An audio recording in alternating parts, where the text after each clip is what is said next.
Hello guys! Hello! Para to sa lahat ng Leo weekly tarot reading. Last week na tayo ng January 2025.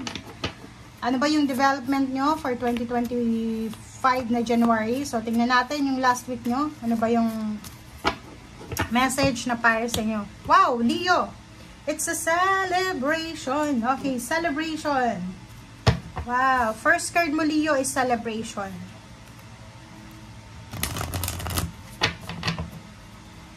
Okay.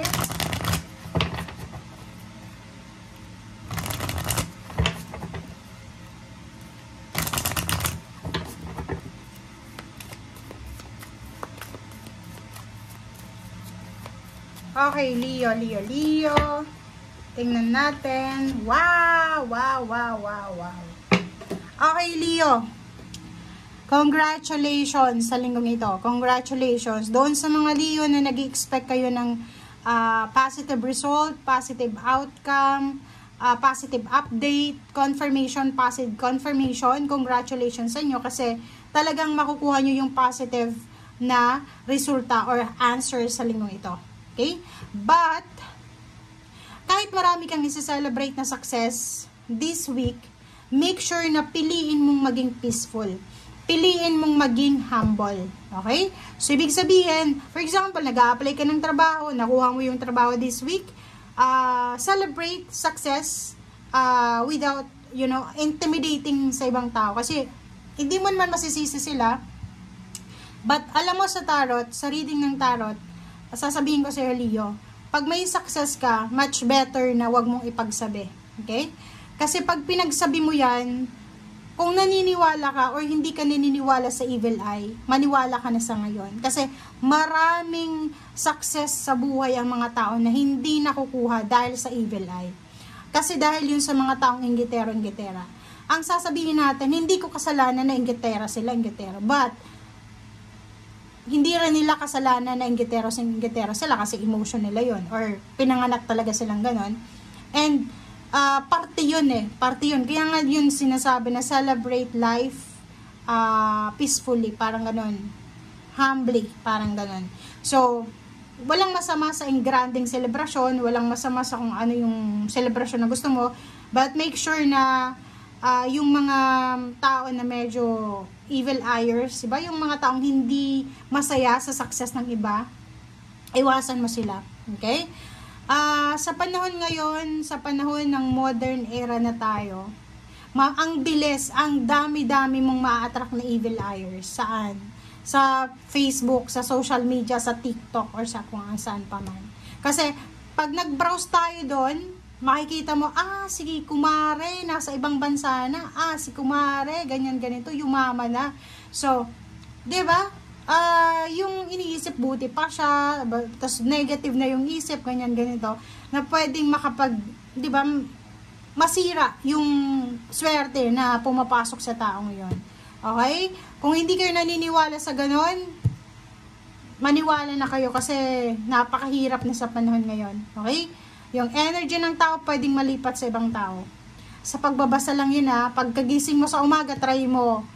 Okay? Magbasa ka, mag-browse ka ng mga post ng friends mo. Pag may dumaan sa'yo na tungkol sa negativity na halimbawa, tungkol sa pamilya, ganyan-ganito, pag nakarelate ka doon, after mong i-off yung phone mo, negative niya yung emotion mo. Ganon kabilis ang energy. Ganon kabilis. Okay? Kailangan mong proteksyonan yung energy mo. Okay. Thank you, Leo.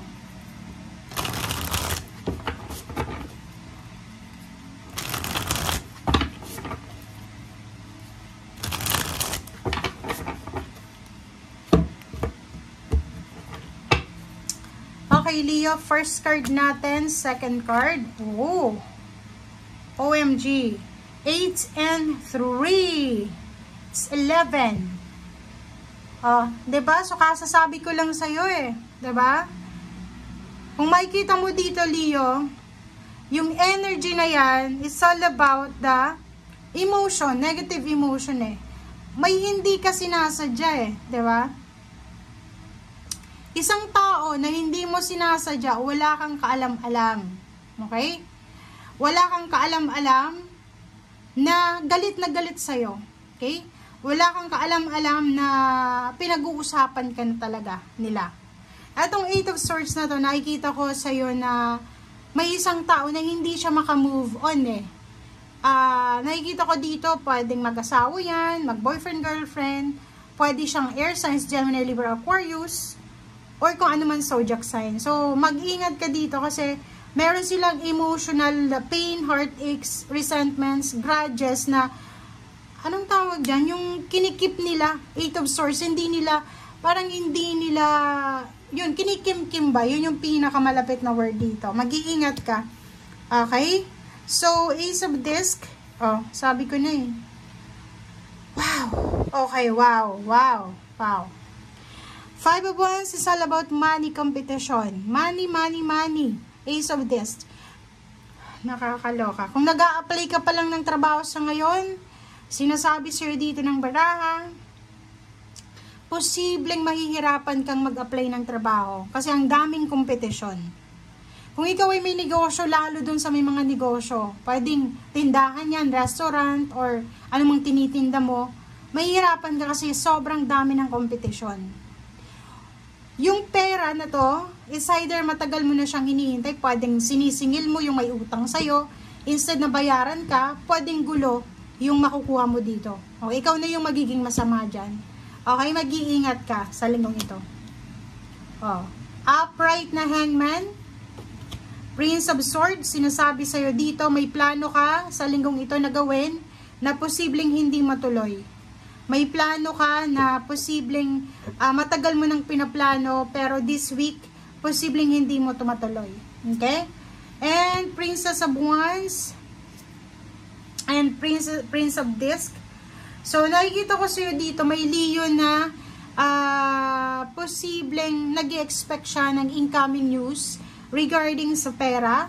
Yun na nga, sabi ko na dito, naku, nakakaloka to. Leo, may hinihintay ka ba? Ini-expect kang sweldo? May ini-expect kang, anong tawag dyan? Yung bayad sa utang, parang ganun. May pinautang ka, ang sabi sa'yo, this week babayaran ka.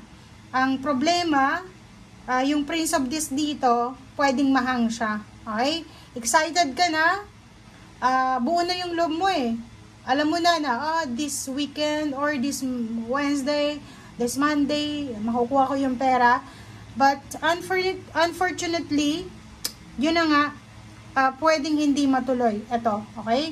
So, tingnan natin sa ilalim ng, dito sa ilalim mo, is all about 6 of Wands. So, ba't nakikita ko sa'yo dito na sinasabi na, hindi ka man parang balanse sa other parts ng buhay mo, sa usaping pera, recognition, awards, rewards, possible na meron dito. Okay? Kung nag-expect ka ng pera, pwedeng hindi mo makuha, pero meron ditong victory and success, o recognition ka na makukuha na hindi related dito sa mga mahahang sa buhay mo this week. Okay? Thank you guys for watching and see you again. Bye!